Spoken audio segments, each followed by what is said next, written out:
Hi, friends. Thanks for joining us at Sweet Victory RV10, a plane build site.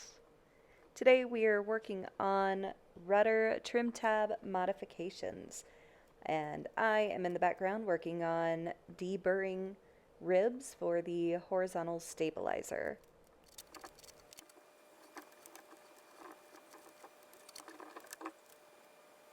So friends, I actually spend a lot of this video back working on those horizontal ribs because there are a lot of them.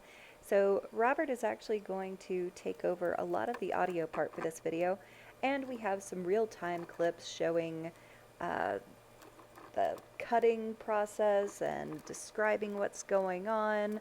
And Robert is actually going to explain how his rudder trim tab is going to be pivoting based on his design for the modifications. And so just hang on, that part is coming up now.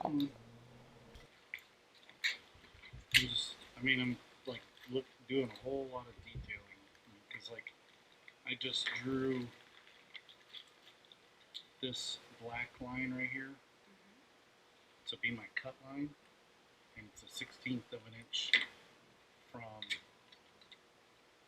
so this the blue line represents the edge of this rib, and so I don't want I don't want the rudder and the edge of the skin to be like right at the edge of the rib, which I mean, if it was, it'd be nice and smooth, especially if the skin was like right up there. Pretty nice and smooth. But that's really not a concern because if you look at any of the topsides, like that counterweight horn right there, where it jets forward, the ribs are pointed the other way, right? Probably for easier construction, really. But so the bottom edge of this is like this, right? The flanges. So when the way I look at it is, well, then now you got this sharp edge, and you got this pocket of air that's, when that rudder turns. Well, I'm thinking if I make this smooth, I mean, granted, this is such a small piece, it doesn't matter, I'm being picky here, I guess. But because of where that black line ended up at, when I come all the way out here to the trailing edge, I'm real close to this rivet. I'm actually within spec because I'm still one rivet diameter away from this edge.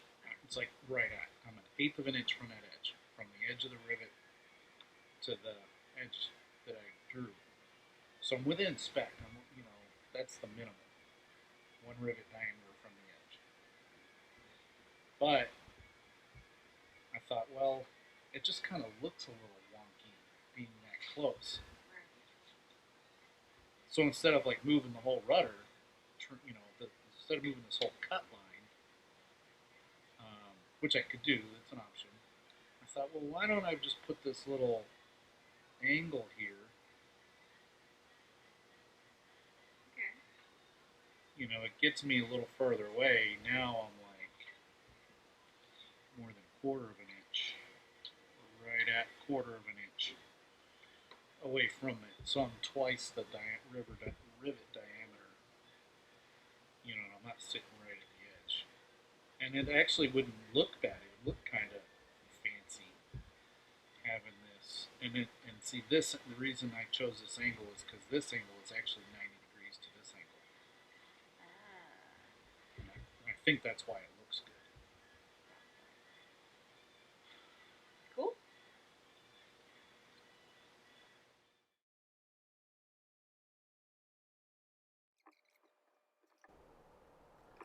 Hey everyone. So what you see me doing here is working on the rudder trim tab, marking out the top and bottom lines, the hinge line, and what I just grabbed here is called a rivet fan. It allows you to mark your rivets in a straight line with a set amount of spacing. You pick your spacing that you want for one rivet to the next, and it automatically lines the rest of them all up in a nice straight line with that amount of spacing. or you can pick however many rivets you want over a certain distance and adjust that spacing for that, and it pretty much takes care of the rest of the work for you. Um, so now I'm working on like a little riblet that goes in the bottom of the rudder trim tab, and I was able to make that out of some scrap material from the rudder stiffeners that came with the kit, because they're all the same length and you just have to cut each one of them down to a specified length based on where they go on the rudder. So it's nice to use that same material. I know it's going to work properly because it's the same thing that's in the rest of the rudder. Um, just a matter of cutting them down to the right length and right width. So getting ready to start cutting out.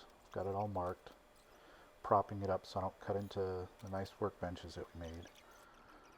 And I'm using a Dremel with a little metal cutoff wheel on there, and just very carefully trying to cut on the rudder trim tab side of the line that I drew, so that I don't actually cut the rudder skin itself, because I can always buy another piece of metal and replace the metal for the rudder trim tab if I mess it up.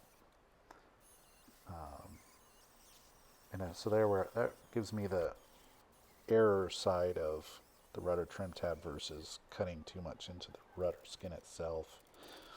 So the reason I decided to put in a rudder trim tab is because it'll give me the functionality of adjusting that yaw control so that you can fly hands off from the cockpit. You know, you can buy a fixed rudder trim tab from any of the aircraft supply stores, and those are just designed to really work at cruise speed. Having one that's adjustable allows you to adjust that trim for any speed that you're flying. So there's a number of ways to do it. I've seen some builders where they just take a hinge and rivet it to the trailing edge of the rudder and control it with a servo. I like the style of having like a little rudder cut into the rudder, you know, for a trim tab. I think that looks a little nicer and cleaner, and so that's what I did. I decided to do that, and I drew it up based off of what I've seen other builders do with theirs, and you know, it's a little customized, a little bit cleaner in my opinion. So it's how I chose the dimensions that I did. Um, Ooh, fancy. I mean, some stuff's going to change because they're going to still get the hinge in there and all sorts of other cool stuff.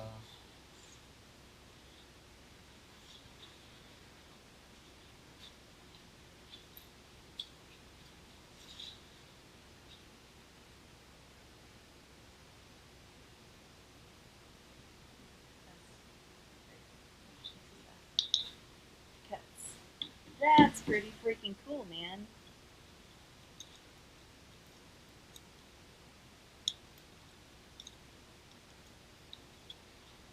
And what is this?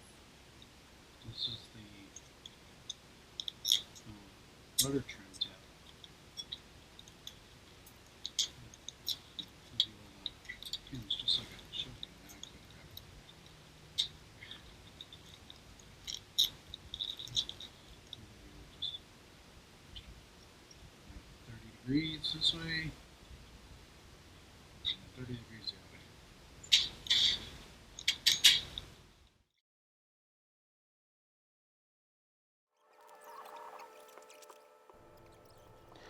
for the rest of this video, I'll primarily be working on cutting out the other side of the rudder skin for the same trim tab. I'm clecoing them together so that I can mark it out and duplicate the cutout on the other side.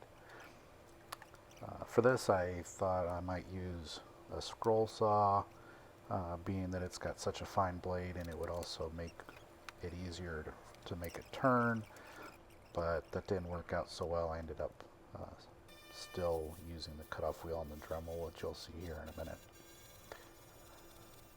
So we have had people ask us, what made you decide to build a plane? And, oh, you're building a real plane, like one of those that you get into and fly. And so, yeah. I've always had a love for aviation, and I love to build stuff.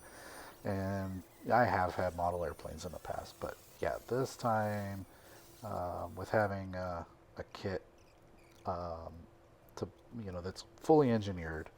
It's safe. It's as safe as the pilot is to fly it. That's really what it comes down to. Because as far as building it, it's just a matter of, it's like Legos. You just put part A to part B, and everything goes together. It's all engineered, and well, we can talk about the engineering in another video. But if you've got questions like that, I tell you, we really want to hear your questions and comments. We want to try to be able to answer people's concerns, questions, curiosities. So leave some comments and questions in the comment section below. We read them. We're dying to read your questions and comments. So please, till next time, we'll catch you later.